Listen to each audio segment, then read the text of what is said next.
Hello everyone, my name is Ark and welcome back to another SH Figuarts review. Today we're going to be taking a look at the Krillin counterpart, Son Gohan in the battle clothing from the Namek saga from our beloved Dragon Ball Z.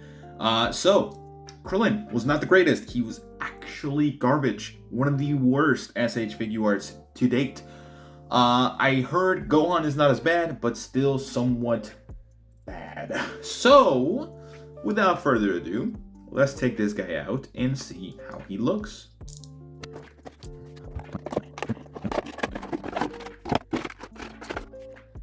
Alright, so here we have Gohan, and I gotta say, after trying him out a little bit, he definitely is better than Krillin. That's pretty much the consensus in the whole entire community about this figure. So just to compare it again, this is the full power Super Saiyan Goku.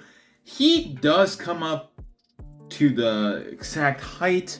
Again, it's just that back in the day, they were not able to do super accurate sizes for the figures. So that's why they might be a little bit unproportional.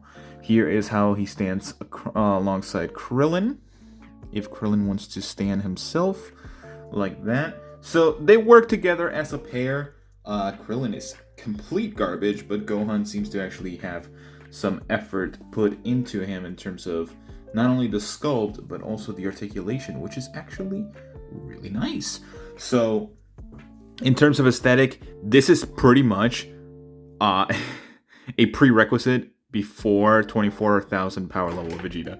And there goes Krillin. So the reason you might see some like liquid inside of the actual figure, I had to put some shock oil because the legs were squeaky and I did not want that to distract from the matter of the entire video. So there's just some extra residue in there that I tried cleaning off with the actual figure.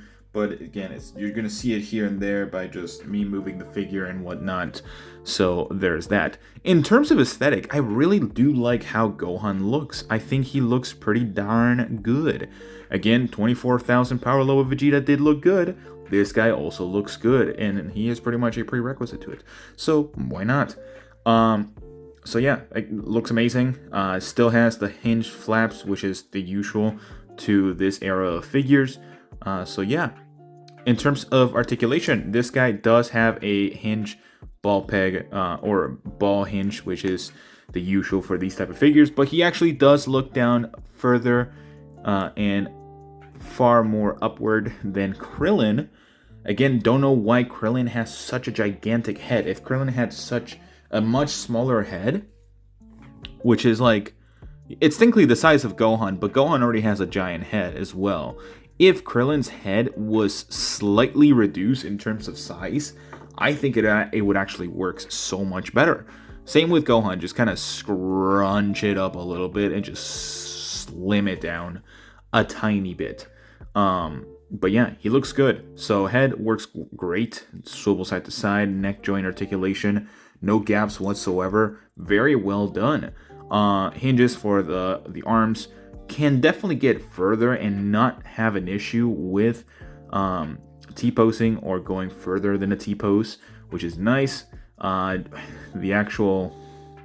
this one actually has an extra articulation piece, so I'm going to take that off just for a little bit. So if you wanted to get the full range of articulation, he can almost cross his arms together, which is decent enough, especially for a figure this size, but at the same time, now we have figures that are much better. So I'm sort of bringing this back to before GT Kid Goku, before Superhero Pan, and before Daima Goku as well. So limited range for the figure, which a lot of people still hated back in the day. Bicep swivel, single jointed elbow, which works better for this figure than it does for Krillin for sure.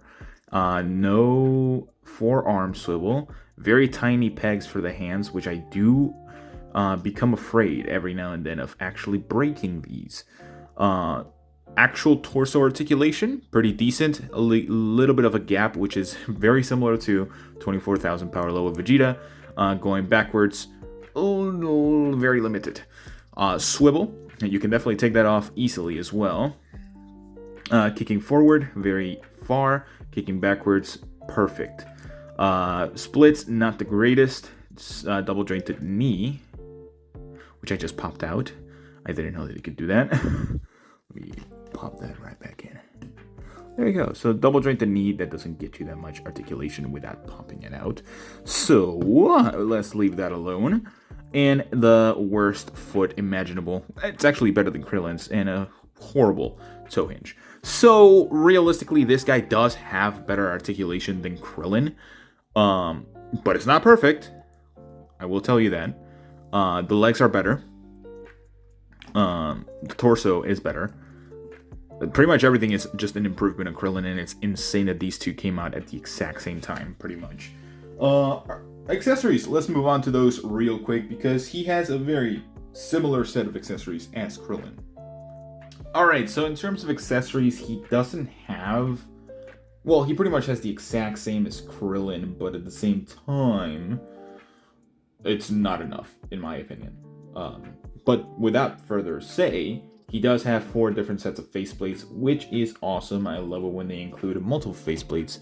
And he also has the additional hair sculpt, where it's just the wavy hair where he's extremely angry, just as this faceplate shouting and all that.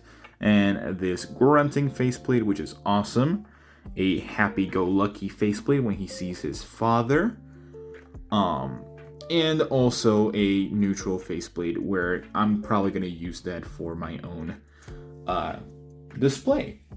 And of course, we have the additional chest part that you can take off and swap out to give you more mobility. And I actually think this one is done better than the Krillin one. So just to show you once again, let me swap these out real quick. That's perfect. I think that's perfect because it still connects to the actual shoulder pads. Krillin's didn't for some reason. So again, very questionable decisions for Krillin right there. Don't know who foresaw the production of Krillin and who did for Gohan, but it's kind of like a Team A, Team B type of situation. Now, we do have an additional single hand, which I'm guessing it's for the Dragon Ball, but I'm not entirely sure because this doesn't grasp the Dragon Ball correctly, unless it's for like Krillin or someone else. I'm not entirely sure. Please let me know down in the comments because I'm actually confused as to what this hand is supposed to be used for, because it doesn't say whatsoever, unless it says it over here. It does not. It doesn't say it.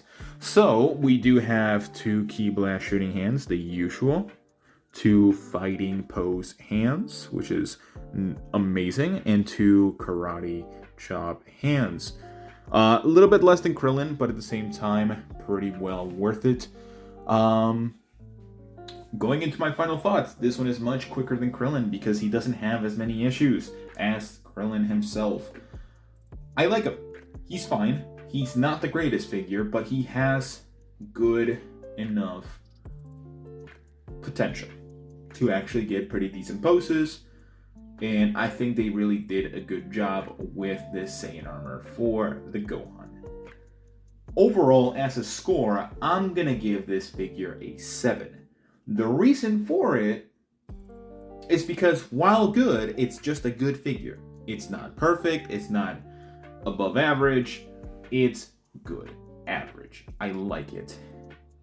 I do wish there was an extra additional faceplate.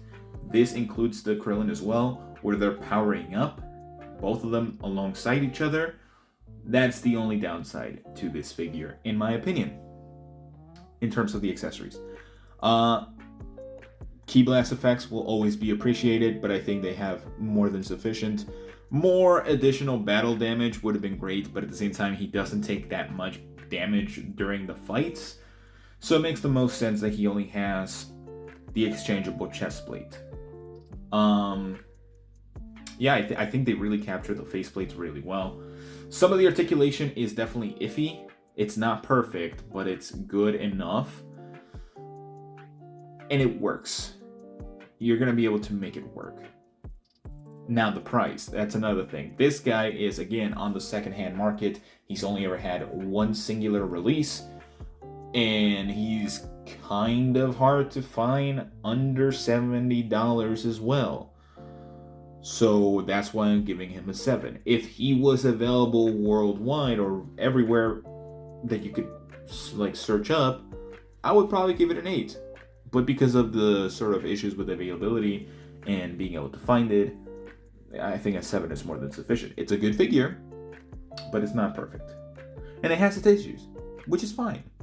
Hopefully in the future we get a resculpt of both of these figures, more size accurate, more articulation, because I know they can do it now. So that's pretty much all the time I have for you guys today. Let me know what you guys think about this figure and even the Krillin on the previous video as well. But besides that, I will see you all in the next one. Bye-bye.